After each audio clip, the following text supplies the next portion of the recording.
can't hide how excited I am to talk to you. But I want to tell you something funny. It's that I've been following you for some time on your social media and sharing stuff and showing people things that you've posted and stuff that you're up to. And then I bought the book on being vegan, and I saw that it had listed other publications of yours and stuff. And then so I was writing them down because I was like, oh, I'll go check out some of these. And then I saw the Joy of Vegan Baking and I was like, what? I've owned that for forever. And I didn't even realize you were the same person. So I thought these two different amazing ladies were inspiring me, but they're both you. So that's fun. That's amazing, Jennifer. I love really that. fun. Thank you. Yeah, really fun. So I will put an intro at the beginning of the podcast, sort of listing all the amazing things that you've got out there and what you do. But if you were going to introduce yourself, like, how would you introduce who you are and what you do? I talk about myself as an animal advocate and a vegan author and educator. Nice. Yeah. I mean, that's the title, I suppose. I mean, I do talk about how, that my mission is to empower people to make informed food choices, to debunk myths about veganism, to be a voice for animals, and to give people the tools they need to manifest their values and their behavior. Like, that's how I talk about what I do. But the title, I guess I talk about myself as an author and animal advocate. Nice. I think something that's so amazing and something that I love about your public presence is that I just find it so valuable, because I think we have sort of a similar beginning to, like, becoming more conscious about animals and about vegan nutrition and lifestyle and everything, because I think I was like 18, so in the 80s. I saw a documentary. I don't even know where I would have seen this at that point, but it was just about chickens, baby egg factory or something like that. And I don't think it was meant as awareness. Like, I think it was literally just like, here's the egg factory. But I was watching it and I just became horrified. And so I became vegetarian when I was 18. And then it was like a long process also before, slowly over the years, more and more things would come to my attention. I was like, oh, and that, okay. So, but what I really found is that it's a very lonely process. And now it's great because there's so many more foods and so many more resources for people. But like, I remember when I was like 30, you still had to go to a health food store if you want to buy tofu or soy milk, like anything that was, like, let's say vegan friendly, vegetarian friendly. So I just remember for the longest time being the only vegetarian I even knew. And it can be very lonely, but even today for a lot of people, if no one in their family or their community is. And I think it's really something that is really important, if that's part of your life, is having a sense of community or just feeling like there's kindred spirits out there that are on the same page as you. And I feel like you're so amazing at that, just making people feel like, I don't know, yes, you're educating people and you're teaching people stuff, but you do it in a way that is like very inclusive, I guess, and makes people feel like they're a part of something, which I think is like just incredibly, really, really important and really valuable. So that wasn't a question. I'm just talking at you. But I just remember feeling like that. And if I feel like if when I was younger, if there had been more of that, and I think that helps my evolution. The more I started to recognize other people in the community, like you and a few others, I was feeling like, okay, I'm not weird. I'm not alone in this. There's other people doing this too. So that's fun. I have questions for you, obviously, but I just want to say that for myself, this is also relating to the way that you put your stuff out there. For myself, I have a small presence on social media and in a public a little bit in my own community, on my podcast and stuff, but I'm a naturopath and a nutritionist. So a lot of the information I share with people is very health and nutrition based stuff. But I know that a lot of that is because I've been scared to traumatize people and scared to push them away if they're curious, um and also just really not just scared, but also just not sure how to do it without coming off in a way that's really really aggressive. Like I feel like I fall into two extremes of just not going there, walking on eggshells, so to speak, or just being very in your face about it because I'm like, no, it's the truth, and people shouldn't be afraid of the truth. And um, I had read Melanie Joy's book, the Why We Love Dogs, Eat Pigs, and wear cows. And it was really helpful to like help me connect more with the compassion side of where other people are coming from and why you don't need to assault them and aggress them with the information. But I was just wondering, because you do such a beautiful job of being really honest and unapologetic about animal activism and about what's actually going on without it feeling like an assault or aggressive. And I was just curious, have you always been able, has that just come naturally to you, or have there been times where you're not sure how to approach it? Or Listen, we are all on this journey, and my early days, I was the same way. I mean, the same passion I had in my early days is the same passion I have today. It's not different. I just realized I wanted to be effective and not just right, right? I mean, that was really the question I asked. What will work? And I do think I had an instinct for it. There's definitely, my activism started very much with connecting with people, and I've always loved people. I do love people, and I wanted to inspire them and really answer the questions they're asking, because people will come and in this very vulnerable way, even if they might be defensive, that's also vulnerability, or they might be, they might have excuses and whatever. They're still asking me a question, and I want to be able to answer that question. I want to be able to give them the information they're seeking, even if they're doing it a little sideways. And so I'm kind of like aware that that's coming out sideways, right?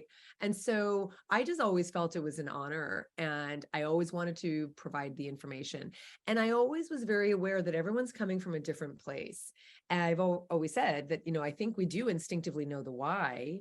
I think where we struggle is the how. And so people might be coming because they're concerned about their health. They might be coming to me because they're concerned about animals. They're concerned about the environment. They have excuses. They have blocks. They have challenges. Whatever it is, I want to meet that person where they're at that moment. Now they're coming to me. And so I know who I am, and I know what I believe, and I know what people will turn on. Like I know the pivots, right? And so I'm going to not hide that my pivot was animals. And I'm also trusting that even if they're coming to me about health, I'm also trusting they're a compassionate person. So the language I'm going to use and the rhetoric I'm going to use and the pivot that I'm going to talk about is still going to be what I know best, which is my story. And start from that place of, okay, I'm meeting you where you're at. I see that this is where your challenge is. Okay, I got some information for you. And I am not going to be apologetic about where it is for me, because I also know that that seed is going to be planted somewhere inside of your own heart and your own mind. So to answer your question, like that's how I do what I do. Of course, I've gotten better at it over the years, but I do think I had a bit of an instinct, but the rest was learned. And that's why I do what I do, and I talk about it the way I talk about it, because these are all learned skills. And what you were talking about early on about, finding this balance between sharing the passion and doing it in a way because you want to be unapologetic and you want to give people what they need and you want to share this information and you want them to know, and being aggressive, that's the artistry and that's the skill. And honestly, Jennifer, the first part of that is the intention. If your intention is, I want to share information versus I want to change someone's mind, just me coming at it from one perspective over another is going to impact how I share what I share, what I share, and how someone receives what I'm sharing, because they're going to feel my energy, because they're going to feel me coming at them with like frustration and earnestness and just, there's a different energy versus passion and enthusiasm and excitement and eagerness to share, right? There's a difference between eagerness and earnestness. There's a difference between sharing and wanting to convert, right? So it's really, that's another pivot. What's my intention before I even put out a post or write a talk or talk to someone individually? What's my intention? And so that is where you start. And if your answer can be, I want to be passionate and I want to be truthful, okay, you can do that. If your intention is, I want them to know and I want them to change and I want them to see, okay, you can do that. But the way it comes out and the way it will be received will be two very different experiences. I love that. I found like for a long time I would shut down, like even if people would ask me, I was so used to people being like defensive. I probably a lot because of my approach. So after a while, when people would ask me questions, I would just shut down. Like, you don't want to know the answer. You don't want to hear what I have to say. And I was like, this isn't helpful either. And I remember being at a dinner and there was some teenage boys with their parents, and their parents were asking me questions. And I was like, you don't want to know this. You don't want to know this. And then finally I answered the question. I think it was just like something about the dairy industry and like, why is it just something silly? Like, well, it's not silly at all, but like, is it true that cows produce too much milk and that's why we have to, one of those kinds of questions? And I was just like, you don't want to have this conversation with me. But the cool thing is that the mom, who's a friend of mine, they're not at all vegan at all. And she gave her son my number late a different day. It was like, if you have these questions, just text her and ask her. And I asked her, is it okay if I answer? And she said, yeah, of course, it's the truth. It's not how we live. It's not our lifestyle, but like, tell him the truth. He should know the truth. And he's asking you for it. So I was like, wow, this is so cool. This teenage kid is writing to me like, okay, but the thing about the dairy, is it true that? And I'm like, all right, I'm going to answer your questions. He was so curious. It was really cool. And then I realized like, there has to be a way. I'm not great at it yet. I love the way you come across. I love the way you give people information. And I think that, you talk about this a lot about connecting with like what you're just connecting with your own values and not being focused on what the end goal is. In fact, I have like some clients that I've shared parts of your book with before or encourage them to read it. Because I don't really do like vegan coaching. It's really quite mostly nutrition based. And just that when I have clients who are like, oh, I want to become vegan but it's hard. And I like to share what you wrote in your book and what I've heard you mention before as well, just about not having like being vegan being the end goal, that's more like the means to the end and not the actual end itself. And I think that's really cool and really helpful also. And then, so maybe if other people like me are having a hard time figuring out how to get the message across, as you said, like, what do you want from this, first of all, in sharing this information, but also reminding yourself, yeah, there doesn't have to be an end goal. It doesn't have to be like, okay, I have one sentence to convince this person that A, I'm right, and B, they need to live the way that I live, and like, fill in the blanks after that. But yeah, I find that it can be very challenging. And it was not long ago that I was asking myself, just like, how can you, is it so strange? It's such a strange thing because I don't think I'm alone in this. And maybe you've had this like come up with people that you've coached before as well, and acquaintances and stuff, but of feeling like being true to your values is something you need to be careful about out loud. Like, it's such a strange thing. And I think that normally that's not an issue when we talk about being decent to other human beings or, abiding by certain social responsibilities or things like that. We don't feel like we have to step on eggshells about, following basic laws and human decency. But this is one thing that I think is really hard for a lot of people. So, Yeah, can I speak to that? Yeah, Because yeah. I think you're exactly right. And that's one of the reasons why I talk about it specifically as I'm not asking anyone to live according to my values. I'm urging people to live according to their own. And when they start to reflect on these values, it's the values that people can relate to. It's not this thing called veganism, right? It's that veganism is a manifestation of the values I say I have. So my values being kindness and compassion and simplicity and wellness and integrity. So those are all the things that are my goal. My goal is to be those things. Veganism happens to be the way to get there in the most effortless way, in the most consistent way.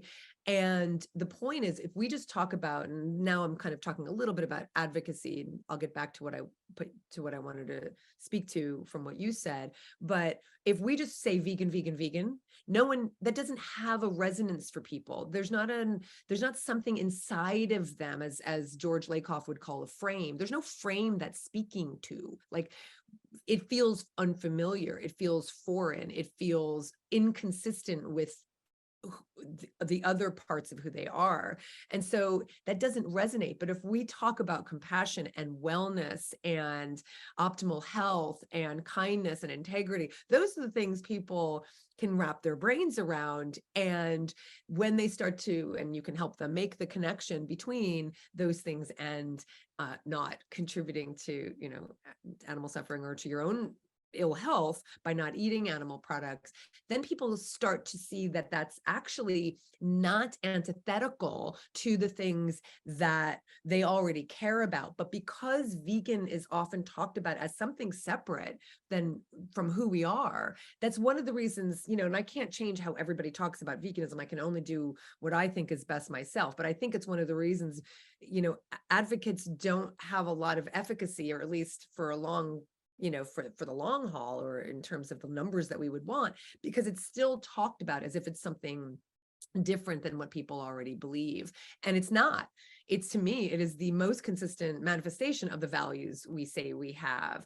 And so that's one thing in terms of how we talk about it, and even how vegans talk about food. We talk about it like it's a separate food group. So do non-vegans, but vegans can just say vegan before every plant food, when it makes it sound like there's a vegan banana and a banana, like there's just bananas, right? Like, let's just talk about it as if it's just the food that everyone's already familiar with, and not say vegan, vegan, vegan. Now we can talk about, obviously we want to be able to distinguish it, because we want someone to know they're having a cookie that's not made with eggs, chicken's eggs, or not made with dairy, etc. But there are ways to do that so that it feels familiar to people. And I think that's the real crux there that you're talking about. I also think because, and you touched on this earlier, because we are such social creatures, and I think we really underestimate how much we are social creatures, and our need to belong is very strong. When we become vegan, again, even that language makes it sound like it's something different than who we've been. Our family and friends think, well, who are you going to be now? What are you becoming? And how is that going to be different? And how am I going to recognize it? And are you going to criticize who I am? And are we going to reflect on all of the relationships that we've had and now think that, what was that about? I don't even know who you are. Even the language for becoming vegan makes it sound like we're rejecting something that was in our past that was probably good: relationships, family, religion, politics, whatever it was, all identity, gender, like all the things that make up who we are. It makes it sound like vegan is separate from all those things. That I don't have a solution, because language is difficult, it's limiting. But what I talk about, and it has to be done in a very succinct way, because saying vegan is a shortcut. That's great. We need a word that is a shortcut. That's why, excuse me, some people are exploring plant-based and plant-forward and plant-strong. Like, we're looking for a shortcut to say what I think it really is, which is, I didn't become something different. I just removed the blocks to the compassion that was already inside of me. It was there. It just over time got dulled. It became conditional. It just became quelled. And so what you're talking about is really significant, because it makes it seem like, why can't we just say I'm vegan and people celebrate that? Because it's a celebration of the values we have. It's because of all of the other hangups we have about what vegan really means, when in reality, I am not doing anything different than what my parents taught me. I am trying to be a good person with integrity and not hurt anybody. They celebrated and supported my love of animals. I, ate well when I was growing up. I worked in a health food store where I was getting that tofu, right? I was doing all those things. But then when you put it in this box called vegan, it makes it seem like it's different and antithetical to all the things that we already know and already believe. So it's an interesting conversation, and a lot of it has to do with language, and a lot of it has to do with framing. And that's why we need to have the deeper conversations and the deeper relationships and the compassion for the people who are confused about what we're saying we're doing, or who we now say we are, the label that we're giving ourselves. We do need to go a little deeper than just the elevator pitch, and just that one sentence we think will be the thing. Now, that could still spark something. It's not to say that we shouldn't have some of those succinct elevator pitches, but where the shift really happens is those deeper conversations and deeper understanding and compassion for ourselves, for each other, and that's what I'm really interested in. Oh, I have to comment on two things. One is that to rewind what you said before about, I love that you said that about how if you use the word vegan, it doesn't resonate with someone who isn't vegan. So it's great if you're preaching to the choir, but if you're talking to somebody who's not in that bubble with you, then yeah, what do they connect to? And I think I didn't ever think of it that way before. And it's really interesting because one of my daughters, who was looking at something I'd posted on Instagram ages ago, and she said, but are you trying to talk to people with, I don't know, say kidney stones? And I was like, well, not specifically. Why? And she said, well, Mom, if you just write a post about kidney stones, the only people who understand or care are the people who have them. Like, other people don't sit around thinking, how can I prevent kidney stones? It's just like, there's nothing wrong with it if you're trying to help the people who are prone to them. But just to let you know, like, your audience gets this small because, the average 27-year-old isn't sitting around thinking about kidney stones. So like, and I realized she was right. This isn't, and again, it's just about framing things. Like, if you make a post about something that, yes, will also help kidney stones or something, but you make it about feeling good and taking care of yourself, that's something that people can actually relate to in general. How you want to feel or how you want to live is much more relatable than this one very specific alley. And like you said, it's great. You didn't say this, I said it. It's great to have somebody out there talking about it, like vegan, so other people are like, oh, good, me, I can relate. But for all the people that we would be happy to welcome and reach who can't relate to that, like, I think that's amazing that you just said that, because I've never really thought of it that way at all, that they can't relate to that. How many of us have heard people who are like practically carnivores, like who are just like meat and potatoes? We can't relate to them.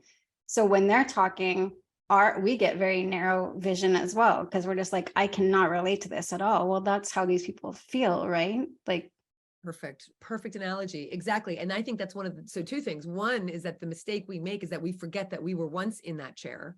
We were once in that seat, and I remember being vegetarian and thinking about vegans. Maybe I talked to a vegan and I remember saying I could never do that.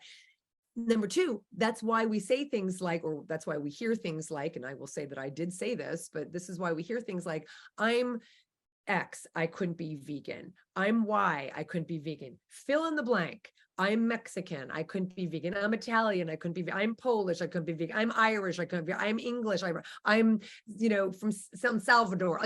Name it, and that's it. I'm a man, I couldn't be vegan. I'm a mother, I couldn't be vegan. I'm pregnant, I can't be vegan, because we see it as antithetical to all the things we are, all these other identities, and vegans play into that when we don't show up and when we do reject the family, the gender, I'm Catholic, I'm Jewish, I'm Muslim, I can't be vegan.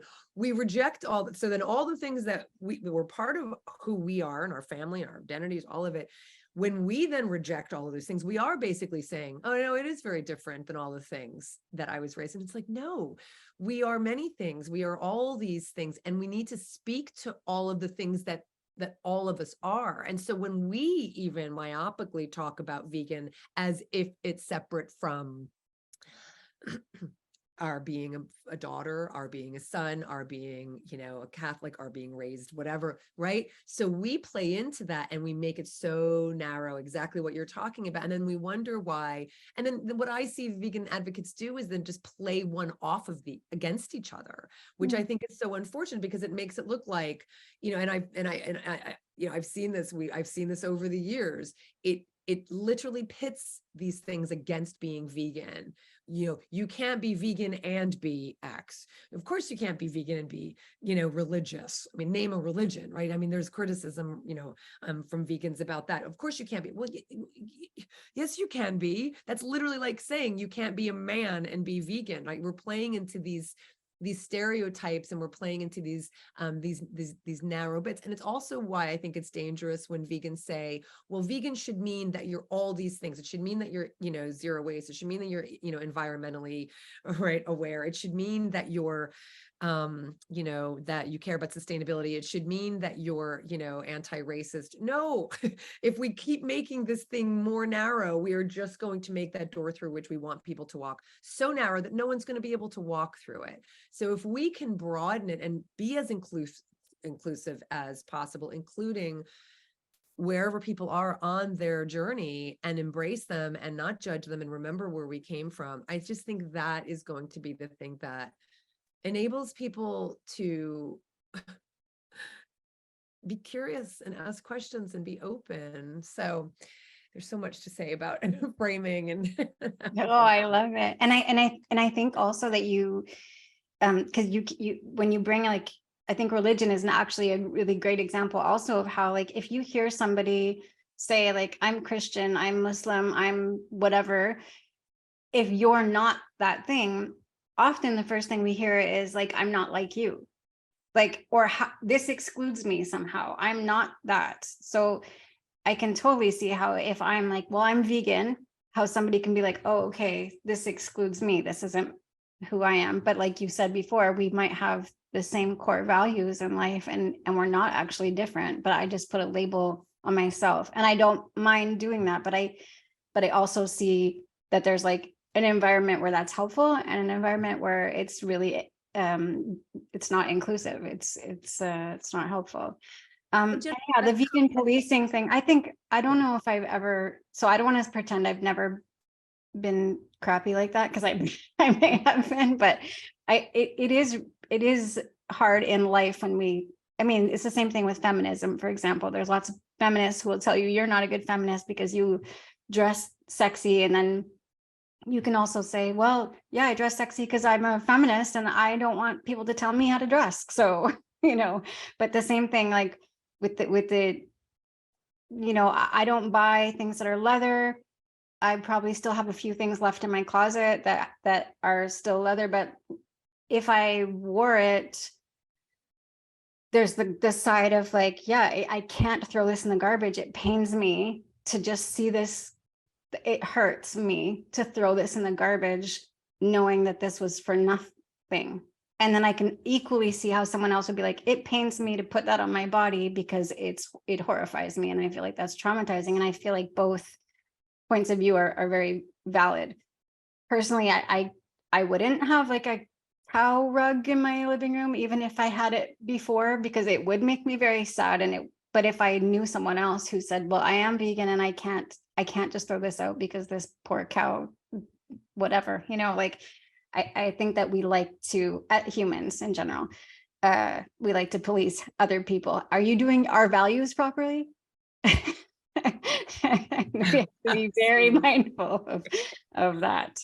Absolutely. Oh my gosh, I love that. Yeah. I mean, that's why there's a difference between, live and let live and judgment. There's even a difference between discernment and judgment. There's a difference between judgment and judgmentalism. That doesn't mean we're not all discerning all the time what's right and what we want to do. But that's part of it, is that it's not all your business. Like, everyone is different in terms of where they're at on that spectrum. I mean, I know there's going to be hardline, vegans, and I think this is absolutely a human trait. I think you're spot on. I do not think this is specific to the vegan community or the animal activism community, but but you'll have some people say, nope, there's a line. If there's an animal involved, it's not vegan. Okay. Who's keeping track of that? Are you keeping a tally? Okay, thank you for sharing. The bottom line is life isn't like that. Life is not perfect. We have things left over from our pre-vegan days. Some people have to make a decision. I was talking about this on an episode I did about, secondhand leather. Maybe some people have orthopedic issues and they can only find shoes that are made from leather and they have to wear them, but you don't know that. The point is you don't know that. And we have to give people the benefit of the doubt. And I think it just becomes the low-hanging fruit for any community because we can't control all the things we want to control. We want to stop suffering. We want to stop violence against animals. We want people to eat healthfully. We want people to make a change. We feel frustrated that they're not doing it. We feel frustrated that it's not happening as quickly as we want. So where can we make a difference? Oh, let me just dump over here. And at least here I can feel a little more empowered. It's low hanging fruit. I can draw a line. I can say, you're right, you're wrong. Right.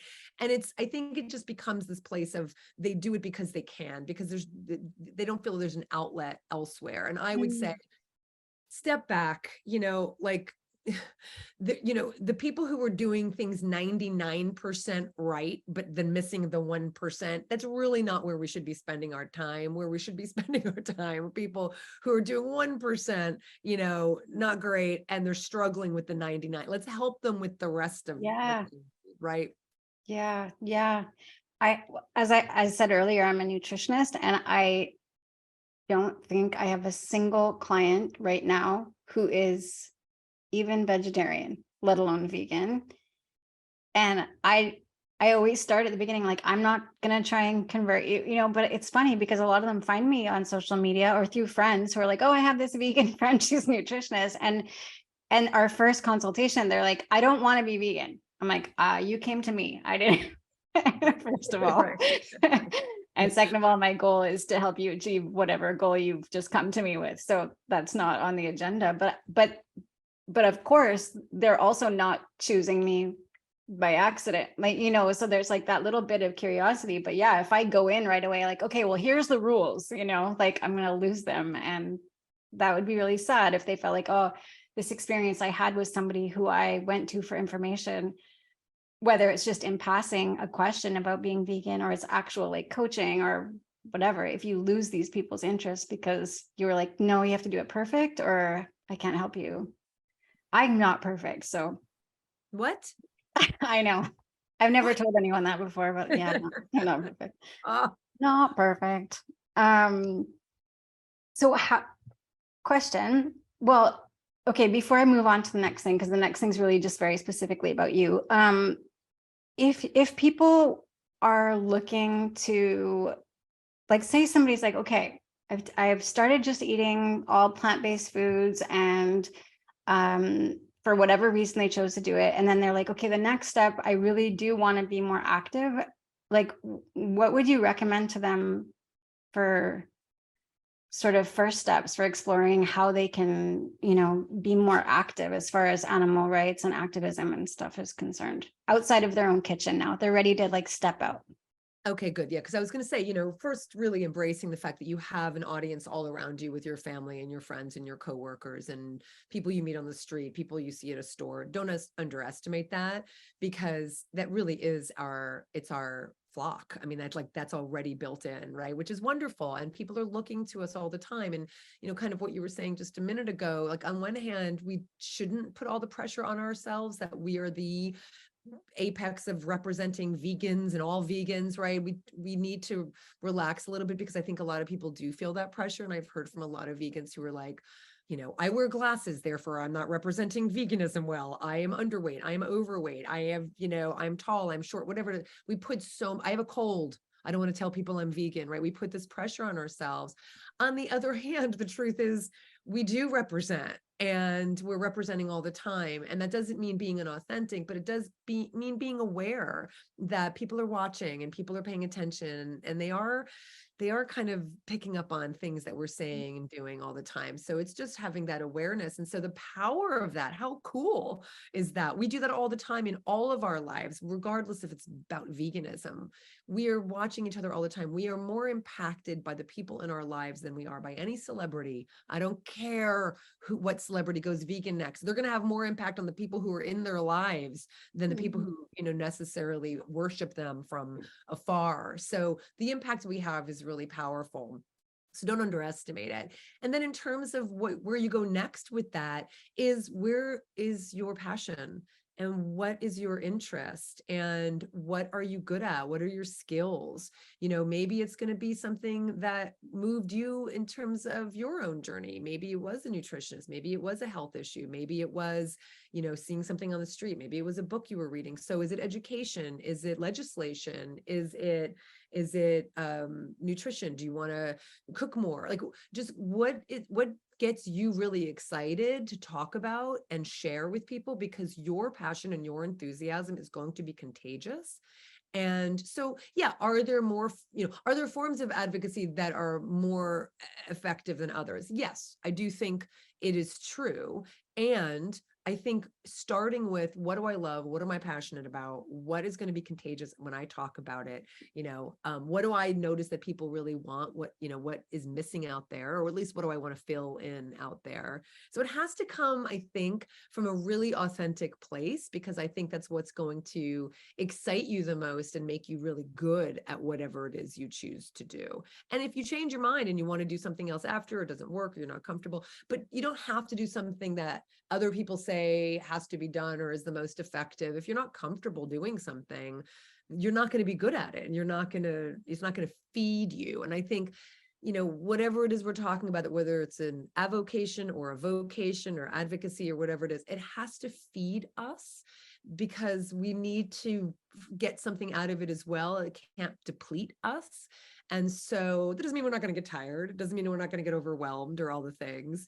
But yeah, you get it. Something that feeds us and something you're really passionate about. I love that that's your answer. Well, just because it's a great answer, but also because it probably segues perfectly to my next question, because my question is, when and how did being vegan shift from being your lifestyle, for lack of a better word, but just to sort of put it in a box, to actually being your livelihood? Like, how did that come about? Because I'm sure before that wasn't the plan. So how did that shift happen? It was okay. So it was very interesting, because I thought you were going to say, when did the shift come? How quickly did it come from being vegan to it becoming your avocation? Because literally it was like that day I became vegan was the day I realized this is what I want to do. It was that sudden. It was that I was that aware of it. Wow. But it took some time to actually make it a possibility, right? So I love this story, because I don't tell it a lot, because I don't get that specific question a lot. So thank you for asking. Because I am someone who's always gone with my gut and my instinct. My husband will say, I'll follow your heart, whatever it says it wants to do. Like I go with my gut, and I'm in a very responsible way also. Like, I'm not just reckless. But when I went to grad school, undergrad and grad school for English literature. So writing and reading and learning. Communication has always been something I've been interested in, words and the way words framing they're put together has always interested me. But when I was in grad school, my husband and I both went to grad school for English literature. We both thought we were going to go on to get our PhDs and teach at university. And I was a TA, I was teaching freshmen when I was in grad school. And I realized very quickly that teaching someone else's curricula, like, I love literature and I want to keep reading literature and talking about literature, but I don't want to teach it to freshmen and sophomores who I have to convince you have to learn how to communicate in the world, and especially people who are coming in as math majors or science, and it wasn't their major to be in, and they didn't want to learn, they want to read. And I felt very constricted in that role. And by then, when I was vegetarian, and I would have considered myself, I will still to this day say that I was an animal advocate at that time, because I was just vegetarian. I wasn't vegan. I was doing, raising awareness about puppy mills and vivisection and vegetarianism, even though I hadn't gone the whole way. So it had already started for me. And when I was leaving grad school, aware that I wasn't going to pursue academia, I said, and I remember saying out loud to my fellow grad students, my friends who were also graduating, I said, I don't know what it's going to look like, but what I want to do is something related to helping people, helping animals, something about communicating, something about that. Like, I didn't know what it was, very nebulous. And so I kept that was always there for me. So when we actually, my husband and I, he wasn't my husband at the time, I had always wanted to move to California. And so my plan was to move to California after grad school. And I met David in grad school. I didn't expect to meet him. I was going to California either way. And so luckily he also came to California, liked it. We visited and he said, yes, let's move. We'll move to California. So I started looking for work at animal advocacy organizations. I still wasn't even vegan. And I was looking at organizations that was going to pay me, like $15,000 a year. And I thought, okay, sure, I'll take it if I get the job, but it's not going to move us out there. It's not going to be the thing that we live off of. And David had already started getting into tech at that time, even before he graduated. And so David got a job first, surprise, surprise, in tech. This was during the dot-com boom in California in 1998. And we drove across the country with our 2 cats, and I kept looking at animal organizations. And in the meantime, I found a job just doing some content writing for a new website called web.com. And I was writing reviews of stores, and we were creating a directory. Anyway, that not long after we moved here, less than a year later, well, no, about a year later, I became vegan. And it was part of this trajectory of, I knew I wanted to do something meaningful related to animals and to helping people. So by 1999, I became vegan, and literally it was overnight that it just bumped up my whole game of advocacy, raising awareness, communicating. I started doing street TV. I started bringing, literature. Luckily, Why Vegans were already out by then. I was pamphleting and leafleting and tabling and doing all of the things. And I was working at this time now, around by 2000, I was working for a nonprofit called Just Give at the time. And I loved my work. I was a content creator, and I was doing good work, and I was creating directories for animal organizations and non-vivisection. So I was, taking all the things I loved and bringing it into all aspects of my life in every way I could. And I still knew I wanted to do something related to animals. And as I was staying in this job, and I was doing cooking classes now, and now my advocacy is bumping up in a way that was, getting really serious. And I was basically working 2 jobs.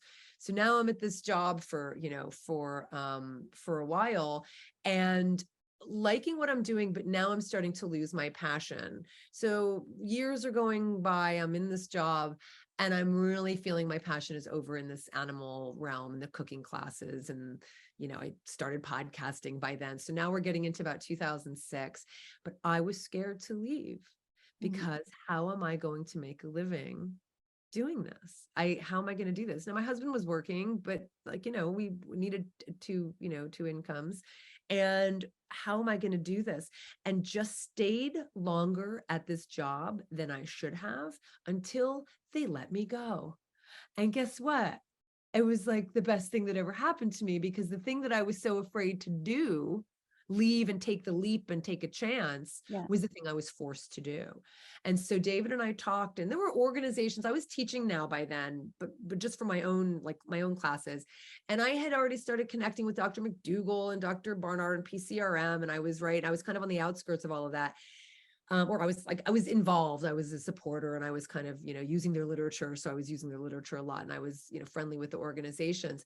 David and I sat down, and I said, I'm going to try for 6 months. I'm going to try and do this thing And if in 6 months I can't make a living doing what I want to do, then I'll go get a job somewhere. I'll go, get a job, but probably an animal organization, but I still knew I was going to try something on my own. I always wanted to work on my own, Jennifer. I always wanted to work for myself. It was Yeah. partly what was happening with this organization. They were a good organization, but I just pulled farther and farther away because I always wanted to do my own thing. And so, so I knew that. I knew that getting a job somewhere else was going to be the thing I didn't want, but I would do it if I had to. So yeah, so I reached out to PCRM, found out that I was one of their first instructors for what is now called, what is it now? Food for Oh, Life? Food for Life. Yeah. Yeah. So it was the Cancer Project then. It was a project of PCRM, and I was one of the first instructors. Wow. Just saying I'll teach, and I was literally teaching the classes in a realtor's office because they volunteered space for me.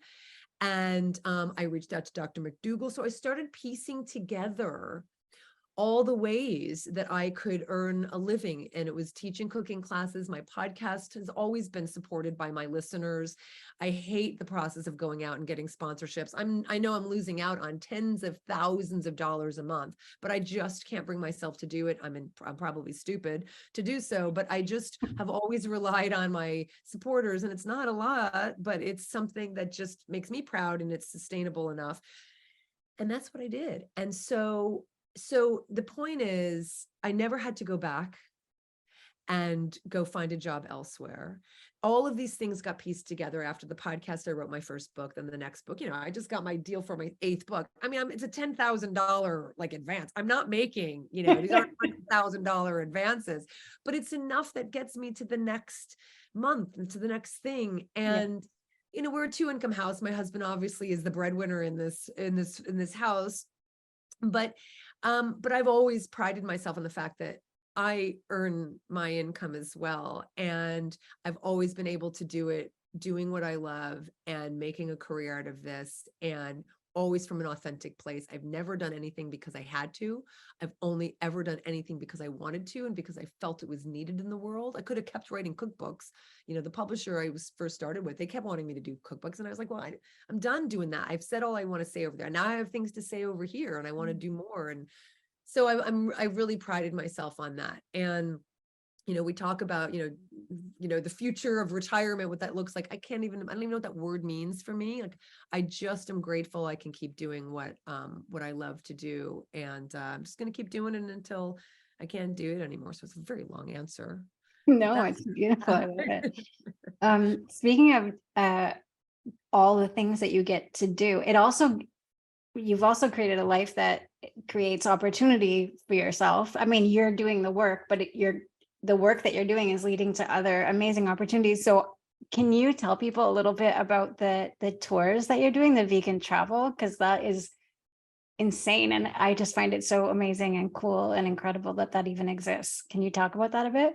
Absolutely. And so what I didn't say was, between finishing grad school and moving to California, we needed to work for a year before we kind of, moved to California and settled in. So I was actually working as an editor for a travel publication, because travel has always been something I've always loved. So when you see this as a marrying of all of my passions and desires and skills and pleasure and all of it, it is quite that. I don't do anything I don't want to do ever. I never have. My mother could tell you that.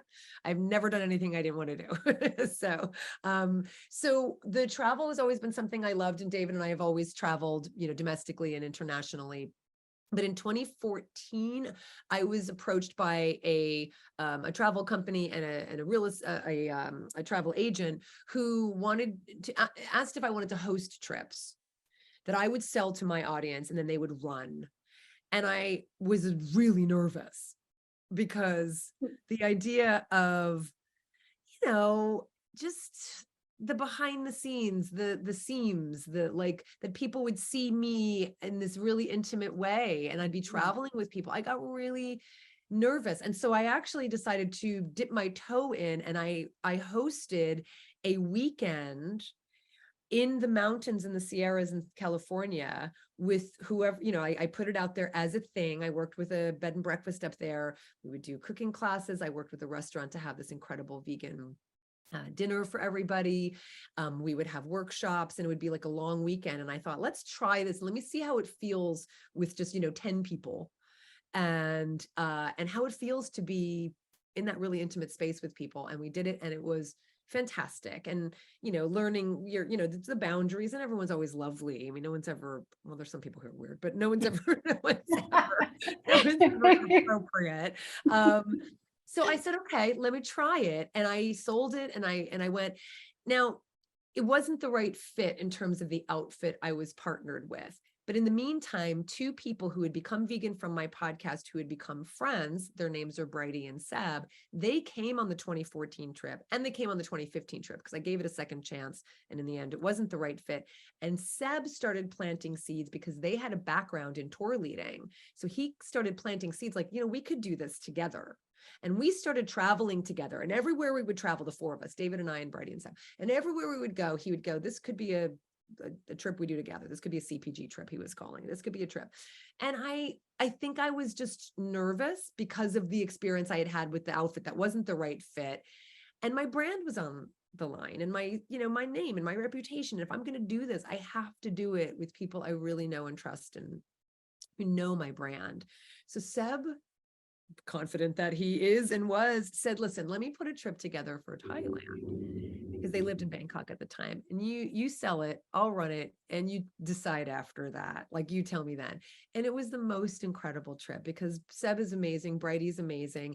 And that was the beginning of them starting their own travel business called World Vegan Travel. And the beginning of us doing these trips together, which we call the joyful vegan trips. So when they do the trips on their own, they're not joyful vegan trips, but when they do them with me, and when I decide to do them with them, they are. So we have now done over a dozen trips together, and now they're starting to build their business more to do them without me too. That's, that's what we want for them.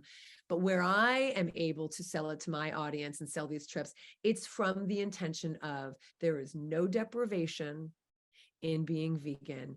You do not get good enough just because you're vegan. And I want everyone to experience that. I want people to know that they can feel spoiled and experience abundance and not have to say no when they go to places that are vegan unfriendly, like parts of France, I'll be honest, and the countryside especially. You leave the cities and you're in the rural areas, wherever you go, I don't care what country you're in.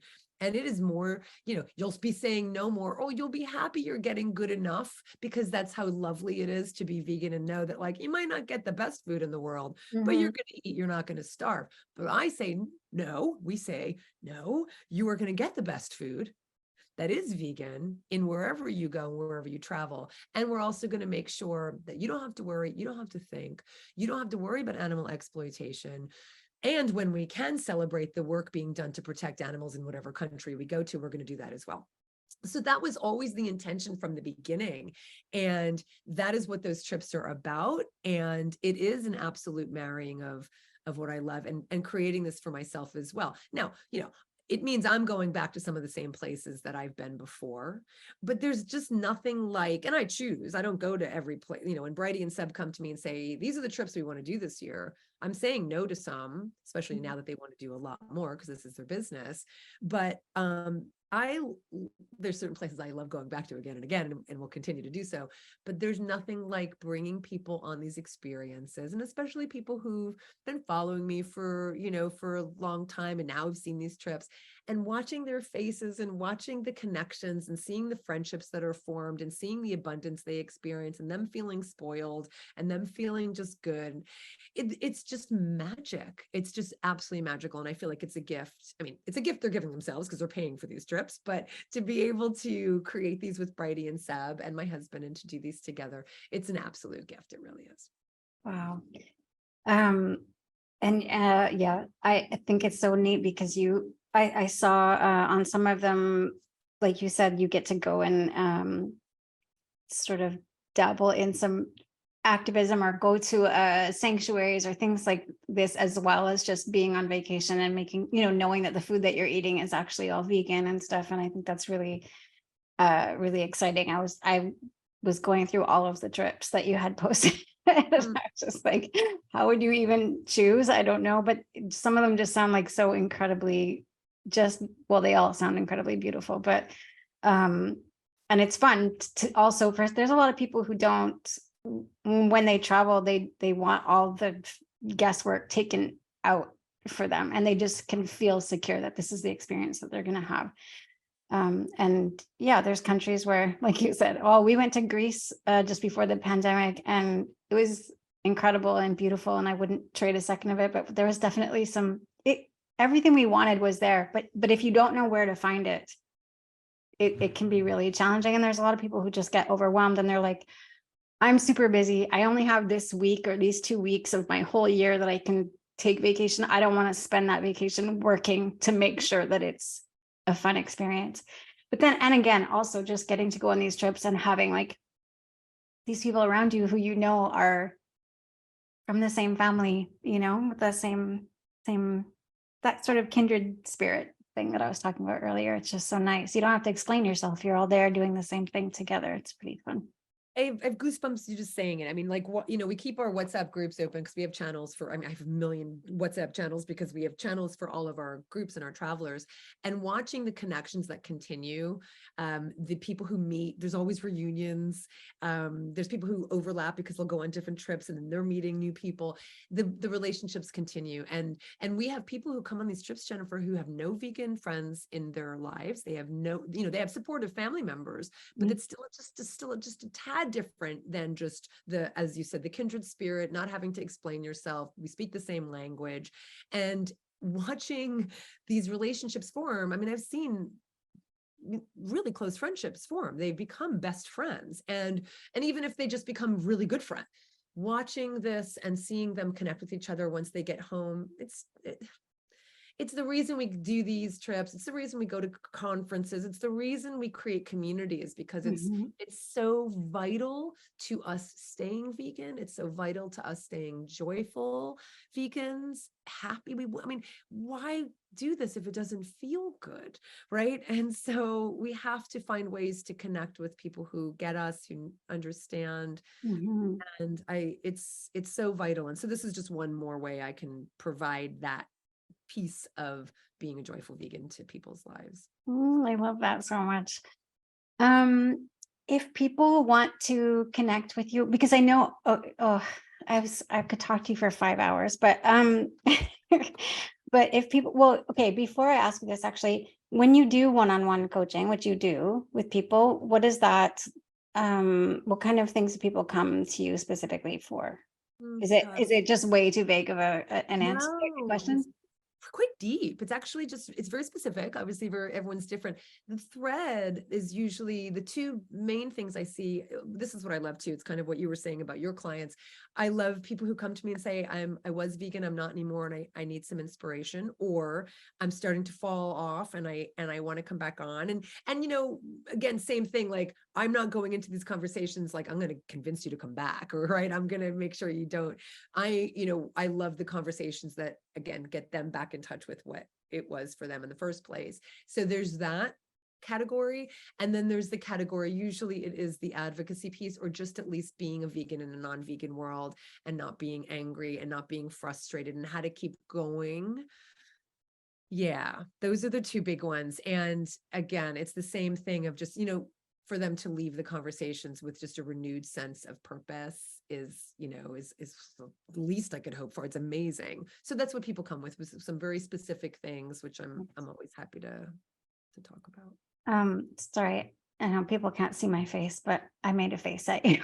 I didn't even ask you about that, because that would be like a half-hour conversation at least. But yeah, I'm just glad you even slipped that in about without being angry, because that's a whole episode on its own, but just like so hard to I don't know, people are like angry vegans. I'm like, we're angry for a reason. But it's not at you. We're not angry at you, but like it is a hard thing.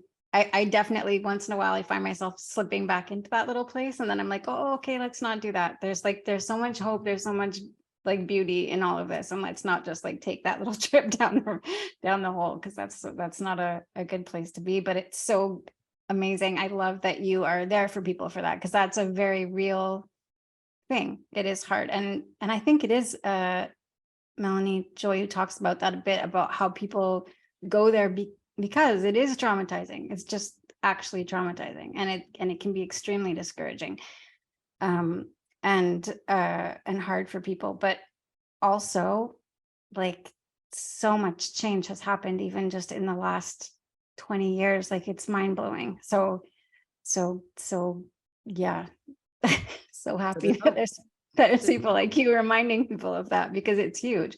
And like I said before, I couldn't even get just the most standard things at a regular grocery store for, the first half of my life, where it was just it was weird. What? Tofu? Weird. Why? And yeah, anyway, that's a whole other topic. So what is the best way for people to get a hold of you and find out about what's going on with everything? You have a book coming out. Well, I have a book I have to write. I'm about to sign the You have a book contract. to write that's gonna come out. You have these trips, you have like so much exciting stuff going on in your podcast. Where's the best place for people to connect with you and find out or to stay up to date on what you're up to? My website. Yeah, just joyfulvegan.com. So people can find everything over there, and certainly message me from over there. Instagram, I'm active on social media on Instagram mostly. And that's Joyful Vegan. That's a Joyful Vegan. So yeah. Thank you so much. And I really, really enjoyed our conversation, and I could talk to you for hours as well. You're so insightful and so wise and so compassionate, Jennifer. Really, you're a gift, and thank you for doing what you're doing and sharing what you're sharing with the world and the people who come to you. Oh, thank you. Thank you so much. Like I said, I was so excited to talk to you. And even when I messaged you, I was like, she said yes. She said yes. Now I have to actually talk to her. Yeah, so just thank you. And thanks for being so generous with your time. I really, really appreciate it. Thank you very, very much. And it was so nice meeting you and seeing your actual face right here in front of me. Thank you. Really lovely meeting you. And thank you so much. It was really a pleasure. Well, I hope our paths cross in the future and that we get to chat again. And Where are you? I'm in Montreal, Canada. Oh, okay. Well, Yeah. gosh, I've not been, and it's on our list. Definitely want to get up there. And yeah, we have not. Our next trip east will probably be to New York next year, but we've been meaning to get up to Montreal. So I hope we do connect one day. Yeah, soon. me too. Me too. Thanks, All right, Jennifer. Colleen. Good luck with your foot. Thank you so much. Take good care. Bye-bye. Bye.